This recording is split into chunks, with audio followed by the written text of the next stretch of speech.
Hello and welcome to today's video. Today's video is all about getting closer. Hope I'm not making you sick. Sorry about that. So this video is all about getting closer with the brand new Fujinon XF 30mm f2.8 macro lens that you're looking at right now. So I'm going to switch to the other lens real quick now that intro is done, and I'll be right back. All right, so back to normal here. This video is all about this lens, the new Fujinon XF 30mm f2.8 macro lens. And this video is sponsored by me. I've purchased this lens myself, and I purchased it from the fine folks at Kenmore Camera up in Bothell, Washington. Give them a try if you have not already. kenmorecamera.com. I'll leave a link below. You'll see a few sample photos in this video along with my impressions of the lens, but I also will have a slideshow of all the photos that I've edited from the first batch of photos with this lens at the end of the video. Additionally, I'll have a link below for the photos on Flickr so you can take a look at them there as well. So in this video, what I want to do is start with just a brief introduction of what macro lenses are available in the Fujifilm X series ecosystem, a little bit about my macro story, what I've used for macro in the past, and then all about the goodness of this lens. So that's the plan. See the chapter markers below if you'd like to skip ahead. So let's get started with some history and what's available for you as a Fujifilm X series macro photographer. So back in 2012, Fujifilm introduced this lens, the XF60 macro. I have never used this lens. I've heard mixed reviews on it. I know that it's one of their earlier lenses, so it's got probably slower autofocus speed and accuracy. So also in addition to that, its price was a little higher than I was interested in for a semi-special purpose lens, so I've skipped this lens. Next up, what we have is the 80mm f2.8, and I was able to borrow this lens for about a month, about a year or so ago, and I did a video about that. I'll link to that up here as well as in the description below. Awesome lens. Oh my goodness, this is such a great lens. The image quality is amazing. It's large, it's heavy, and it's relatively expensive. So again, for me, this was a pass on a lens. Again, that a focal length I wouldn't use very much outside of macro capabilities for my personal use. Getting into some manual focus lenses, Rokinon makes a 100mm f2.8. That's about $500. Again, this is a large, physically large lens. I've not used this lens at all or even seen it, but if you do a search online, this one shows up as well. So that's an option for you as well if you're interested in macro stuff. Another macro manual focus lens option, say that 10 times fast, is the 7 Artisans 60mm f2.8, relatively small, compact. I believe it's mostly, if not all, metal construction. I've heard some good things about this lens, and it's only $180. Another manual focus option, and this one I almost pulled the trigger on just because at $100 you almost can't go wrong for trying something out and seeing what you can do with it. And then it becomes a little more easy to justify kind of a semi-special purpose use lens. But again, I skipped this because I think when I heard about this lens that the rumors were starting about the Fujinon 30mm macro coming out. So I was holding on. So a little bit about my macro story, what I've done for macro in the past. And what I've done previously was use extension tubes. One, they're relatively inexpensive. Two, they will work on any lens. My favorite configuration to use extension tubes was with the 18 to 135mm f4 to 5.6 Fujinon lens, which I would use at 135mm, get really close, get quite a bit of magnification.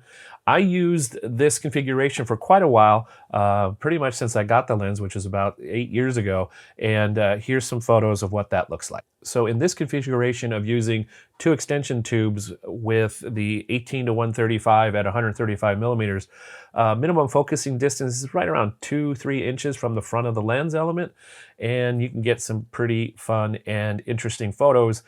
But you have to be very physically close, which has some advantages and disadvantages.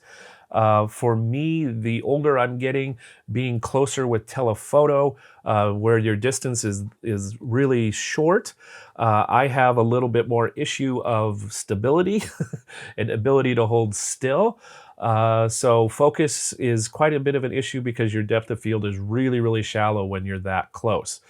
Additionally, I don't like to use tripods in my macro photography just because for me, I can never position it just the way I want to get the photo before the photo is moved on to something else. So since I don't use tripods or prefer to use tripods for macro photography most of the time, I need a lens that's going to help me quite a bit with that. So the lens that's kind of helped me the most in still getting somewhat like macro photos is a surprise, and it is the 70-300 at 300 millimeters. This lens will focus right around 2 feet from the front of the lens element, maybe even a little bit less, and you get quite a bit of image magnification, and that looks like this. So what I really like using the 70-300 is when I can't physically get close to the subject for one reason or another, but I still want lots of magnification. So 2 to 3 feet, I can get some really, I think, interesting and lovely image magnification with the 70-300.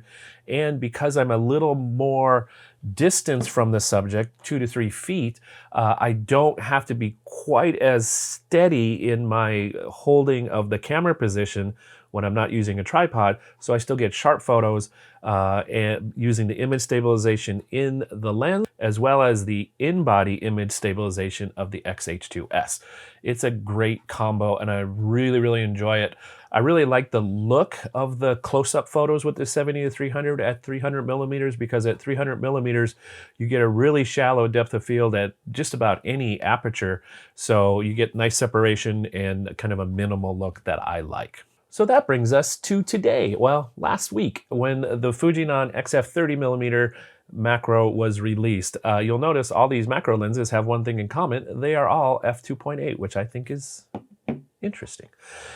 So this lens is about $600 US. It's small, it's light, it's lovely, it's super fast autofocus, and I've had a really good time in the 4 or 5 days I've been using it. I've created probably about 200-300 photos, maybe a little less than that, but I'm having fun. So one of the things I enjoy doing is getting as close as I can to my subject. And this lens pretty much will remove the phrase, "I can't get any closer" from your photography vocabulary, because you can literally just about touch your subject with this lens. So I'll show you a sequence of photos here. Some of the first photos I took with this lens, some leaves, fall leaves out here drying up on the tree. Again, these photos are probably from 2 to 3 inches away. So this photo is an example of how close you can get. This leaf was resting on the sunroof of my car, and I have the lens physically touching the sunroof. So there's about whatever the thickness of the glass is between the front lens element and this leaf. I believe this photo was taken at f8 to get some things in focus when you're that close to stuff. So one of the fun things I'm going to have learning with this lens is remembering and learning the muscle memory that put your camera closer. This lens can almost touch your subject. So this is a really close-up detail of a mitten, the threads on it, and it's amazing how close you can get with this lens and the detail, the sharpness, the quality of the focus fall off. Man, I'm gonna have a really good time with this lens. One of the things I'll enjoy using about this lens versus the 70-300 is it's smaller and lighter. In addition, it has a different rendering of the image because it's a 30mm versus 300mm. So you get a little more context, you get a little different shape and rendering of things because of the focal length. Also, you get a different way that the focus falls off. So on this close-up of this flower, I really like the kind of dreamy focus fall off you get away from the center. It's just a really nice lens, and I'm excited to keep using it. So in this photo, you can see how physically close you can get to your subject. In this case, this is a baseball cap with the Fuji X Series logo on it, and you can see the threads, you can see the texture, you can see all the detail, and the lens is about a half an inch away from the surface of the material, so you can literally get just about as close as you want with this lens. I know you came here for macro photos and some information about that, but one of the cool things about a 30mm focal length on APS-C, which is about a 45 equivalent in full frame terms, is it's a really good general purpose lens as well. It's a focal length that is pretty close to what the field of view of our eyes are. So it's a good documentary type of field of view to use in your photograph. So I'm going to show you a sequence of those photos coming up here. So one of the first places I went with this was the Pike Place Market. So lovely neon signs. So this lens does really well both in focusing in low light and in rendering high contrast scenes like this with the bright windows outside and still getting some detail in the shadows. So pretty impressive there. I think this lens will also work really well for kind of typical street photography photos. This lens does a really neat job of rendering color and contrast. In the late autumn to early winter, the light in the Northwest has a certain quality to it because the sun is so low in the sky all day long. So you get this almost steel blue look to the light. You get high contrast as well. And this lens does a really fantastic job with that situation as well. If you like sun stars, this lens will play nicely with that as well. This was, I think, at f11. Get some really nice shapes to the sun stars, minimal flaring, pretty impressive, but that's what you expect from Fujifilm and their Fujinon lenses. So some general thoughts on this lens. Let's talk about the things that people talk about in first impression reviews. The build quality is amazing. It's typical Fuji solidness. It's small, it's light, it's compact, it feels good. One complaint, and this is a complaint I've had with a number of Fuji lenses lately. The 70-300 has the same problem, and that is the aperture ring, while it's nice and clicky, is very loose. It's so easy to nudge the aperture from one value to another when you're in non-auto mode, when you're in manual mode. So that's a disappointment. Fujifilm, if you're listening, or if anybody knows anybody at Fujifilm, please keep it smooth like it is, but make it just a little more resistance on your aperture rings, at least for my taste. Not that anybody asked for my specific opinion, although you're watching this video, so maybe you did.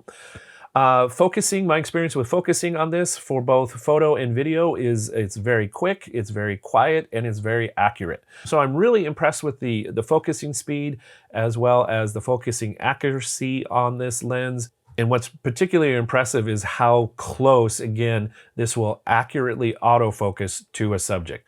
You can literally be just about touching your subject. So that's a pretty amazing engineering feat, in my opinion, from what little I know about lens design. So as far as image quality with this lens, you've seen some of the examples. I'm impressed. It has the typical Fujinon look. It's to my eye wonderful. I'm not a pixel peeper. I'm not a micro contrast hunter. So I'm really impressed with this lens. I think for me, it's going to be in my bag just about all the time. It's a great general purpose lens, plus those times when I need to get really close to my subject or want to, this lens will be amazing for that. And this lens is so small and light that adding this to my usual 3 zoom lenses I carry is pretty much inconsequential as far as any size or weight. So who is this lens for? I think it's for just about anybody in the Fujifilm ecosystem. It's a great general purpose lens at 30mm focal length.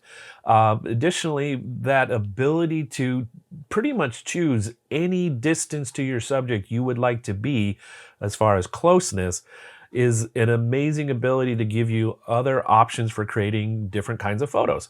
I love texture detail and sometimes abstract looking images, and this lens is going to be awesome for me to help do that. My plan is to do a follow-up video in a few months with more experience of using this lens, both for photo and video. So if you have anything you'd like to know about this lens, please let me know in the comments below, and I'll try and address those questions. I'd love to hear what you think if you've had a chance to use this lens. See some images, please again share those in the comments below. So I hope you've enjoyed this video as much as I've enjoyed this lens. It's an awesome little lens. I'm so glad I got it, and I look forward to using it quite frequently. Thank you, Fujinon, for making this neat little gem of a lens that really fits my photography style very well. So as we're nearing the end of 2022, we're in the holiday season in many countries, so I hope you are doing well, you're staying safe and healthy, getting to spend time with family and friends, getting opportunities to go create photos, and do those things that you really enjoy. So until I see you again in the next video, stay safe, stay well, and have fun creating photos. Bye for now.